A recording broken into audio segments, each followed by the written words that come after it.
Datos curiosos de la demencia senil. Es actualmente la segunda causa más importante de discapacidad después de la depresión. Reduce la capacidad de aprender, razonar o recuperar las experiencias pasadas. Pérdida de sentimientos en las personas.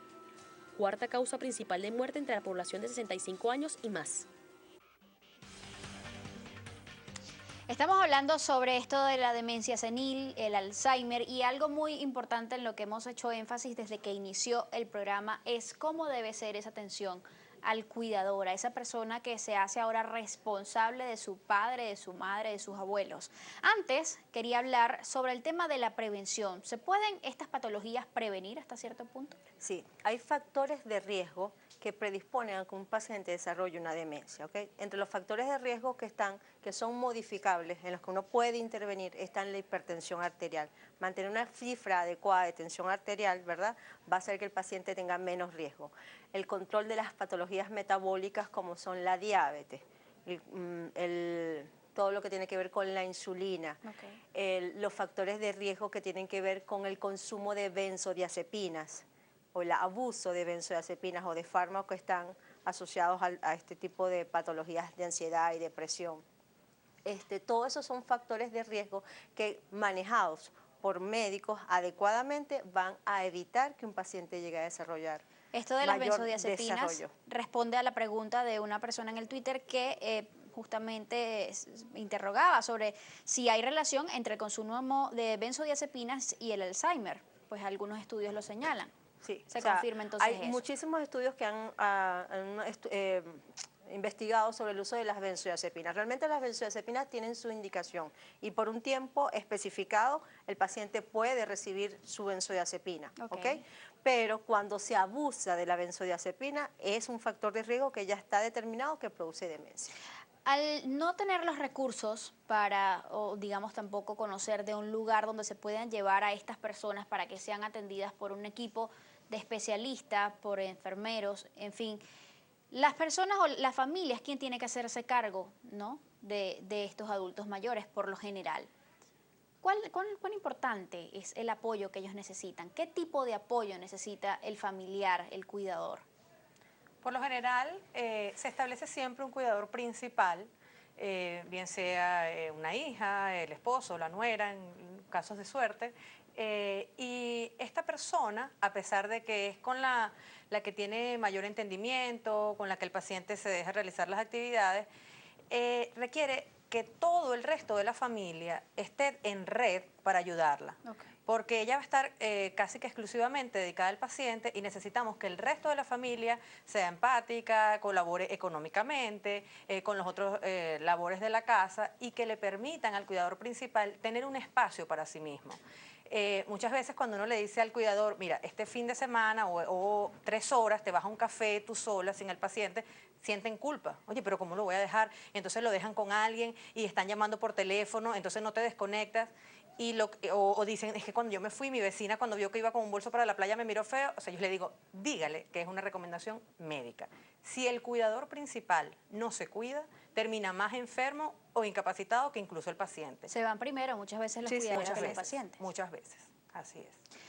¿De qué va la función del cuidador? ¿Qué es lo que debe hacer? ¿Qué cosas se deben hacer y qué cosas no se deben hacer con un paciente en estas circunstancias o con estas condiciones? Desde las cosas más básicas a las más elaboradas.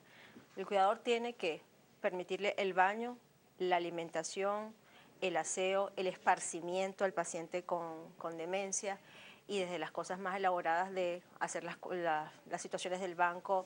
Como médico muchísimas veces me pide un informe que diga que el paciente está incapacitado mentalmente para sacar la plata del banco, ¿ok? Y todo eso tiene responsabilidad el cuidador. ¿Puede el cuidador o se debe en todo caso aislar a esta persona, al paciente en este caso, del resto de la familia, de sus amigos, de su círculo social? Eso es la primera cosa que no se debe hacer, ¿ok? El aislamiento social es un factor predisponente para que una persona genere un deterioro cognitivo, y si ya tiene un deterioro cognitivo se ponga peor.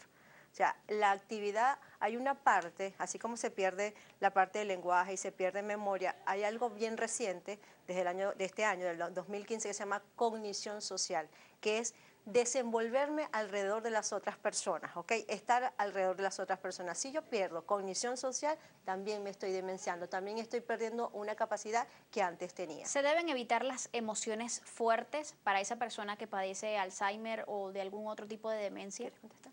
Recuerden que ya la persona no tiene la misma capacidad para comprender, para solucionar los problemas. Y controlar sus emociones. Para controlar sus emociones. Y muchas veces las emociones del paciente van a estar mediadas por la forma como reaccione su cuidador principal. Muchas veces actúan como en espejo.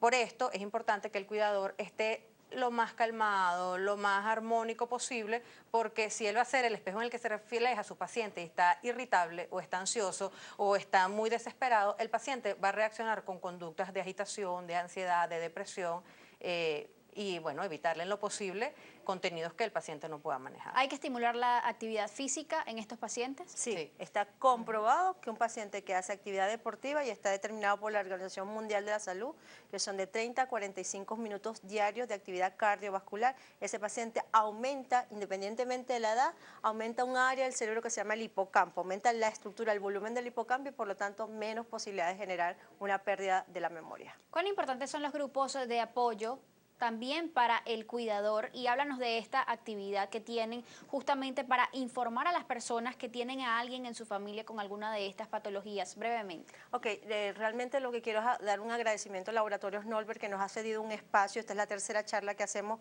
para cuidadores, o sea, cuidando al cuidador. Y se llama ¿Qué aprender cuando te estoy cuidando? Y no solamente habla de todo lo que tienes que saber, de todo lo que hemos discutido aquí, sino que también habla de cómo me cuido yo para poder seguir ayudando a mi mamá o a mi papá. Están cordialmente invitados. La próxima charla es el día 17 de octubre. Va a ser en Laboratorios Nolver en esta oportunidad. ¿A qué hora? De 10 de la mañana, sábado, desde las 10 de la mañana hasta las 12 y pueden hacer apartar su cupo a través del 0424 650-4962. Allí lo tienen entonces a las personas que estén interesadas en profundizar respecto a este tema y en convertirse en un mejor cuidador para sus familiares, pues esta es una excelente oportunidad. Gracias a ambas por habernos acompañado hoy. Yo me despido, amigos, como todos los días, agradeciéndoles por su participación y su compañía. Recuerden que el ejemplo comienza por casa y siempre es mejor ser parte de la solución que del problema. Nos vemos.